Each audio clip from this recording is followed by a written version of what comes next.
Okay, so I've been away for a while. I'm back. So welcome back to me. Welcome back to you. Back to the channel. So today I'm going to do a short piece. I'm actually going to do two videos on this editorial in Scientific American. And this is getting a bit old now. It's from September 2017, so it's not like it's fresh news. But it just came to my attention, and there's a number of things that I find very peculiar. And it's very short. It's amazing. You're considering how short this editorial is, how misguided it can be from my perspective. So I'm going to offer a couple of breakdowns. So in the second video, which I'll do, I'm going to look at the biological issues. And in this one, I guess I'm going to look at the institutional or political issues, however you want to think of it. So the gist of this, just let me find it here, and I can give you all the details. The gist of this thing then is,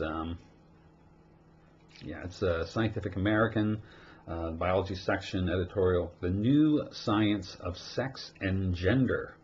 Why the New Science of Sex and Gender Matters for Everyone. This is by the editors on September 17th. So this thing starts off with the argument that, in fact,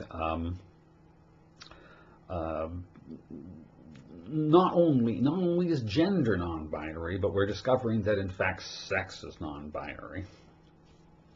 So, as I say, the next video I'll deal with these as biological claims. They're silly claims, but the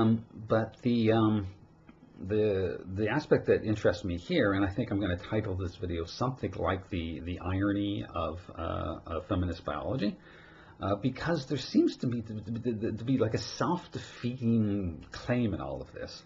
So let me just read you a couple passages to give you sort of the gist of what they're getting at. So they go this thing where they explain why they don't think that sex, not only gender, but even sex, is not binary.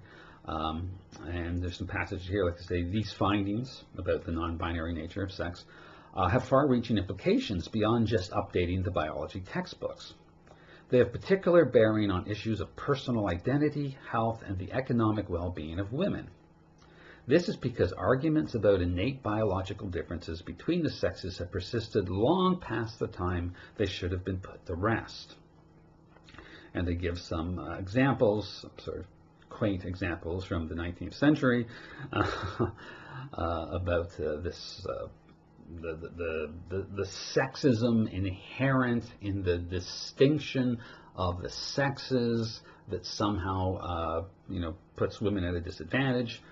Then they go on and say, of course, 19th century attitudes might be dismissed out of hand for their droll quaintness. Yet, as Scientific American's current annual in-depth look at a topic of pressing interest shows, embedded notions of women's inferiority persist well into the 21st century. This penchant holds true even in the sciences, where some fields emphasize intellectual brilliance, erroneously associated with white males. I don't know what white has to do with it, but anyways, as a prerequisite for success, an attitude that drives away female prospects in physics and mathematics. Change will only continue if the institutions that matter stay open to these new developments. The assault on women's health by Republican lawmakers in Washington looms as a formidable obstacle. Women's well-being needs to be seen as an issue for everyone, regardless of political affiliation. The New Science of Sex and Gender holds a prospect of helping shape public perception and policymaking and knowledge of this area. So the gist of this thing is that if you're going to if you're going to acknowledge that there's differences between the sexes, then somehow the acknowledging of this differences provides kind of intellectual support for those who want to discriminate against women. Well, first of all, that doesn't even follow logically, right? I mean, saying that people are different does not justify discriminating against them, right? I mean, the whole idea in the modern polity of citizenship is that everyone's got to be treated equally before the law, right? I mean, I know there's a whole other debate around equality of outcomes, and that, and it might be actually conscious or unconscious confusing of these categories that may underline some of this kind of underpin some of this kind of thinking, but just taking it at face value, I mean, this doesn't make any sense, right? Even if there are innate sex differences between men and women, this doesn't justify discrimination.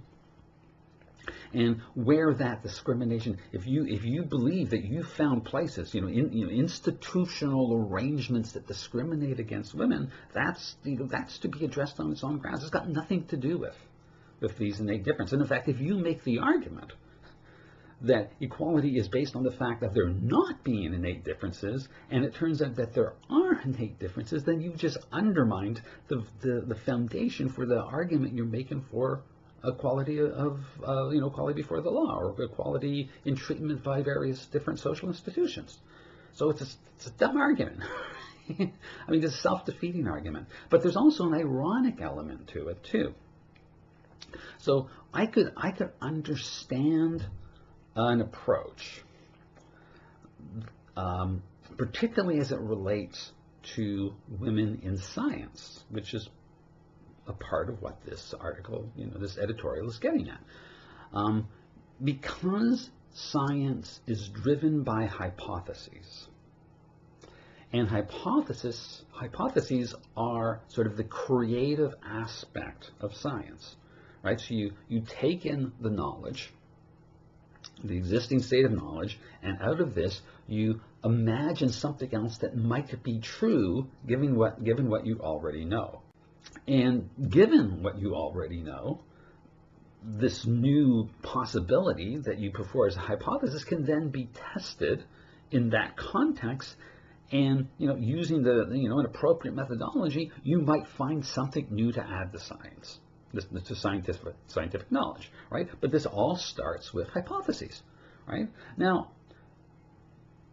given hypothesis is an experience of imagination, of sort of reimagining the world in light of what you already know, people who have different personality traits might well be able to imagine hypotheses that other people with those personality traits might not be able to imagine. Right? I would expect that. That would be surprising if that weren't true.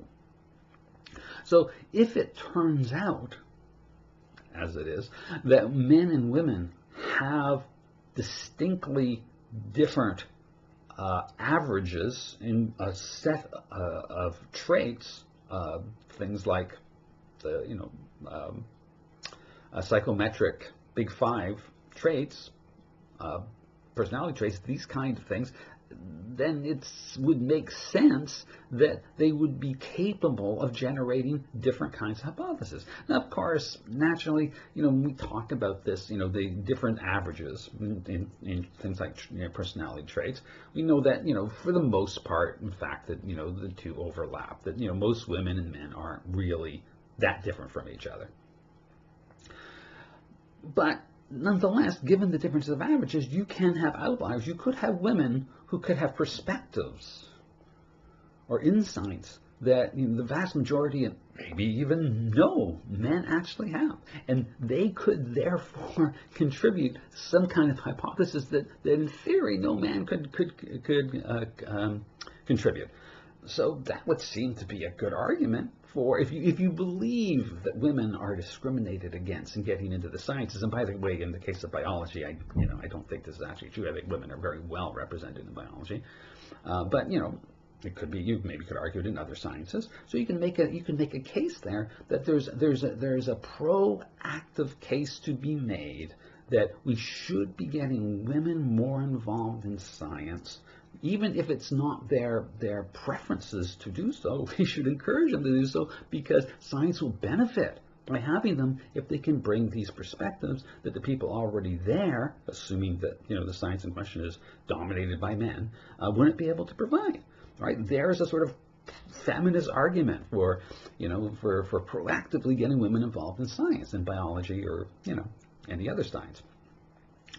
But if the very people who are being encouraged to come in, or are doing the encouraging for women to come into these sciences, are basing their position on the idea that there is no innate sex differences, that those differences, which, as I'll talk about in the next video, arise from our anisogamous sexual nature and the sort of parental investment theory that arises from that, if none of that actually exists, and there are no sort of average differences between men and women, then there's no reason to advocate for the proactive inclusion of women in the sciences.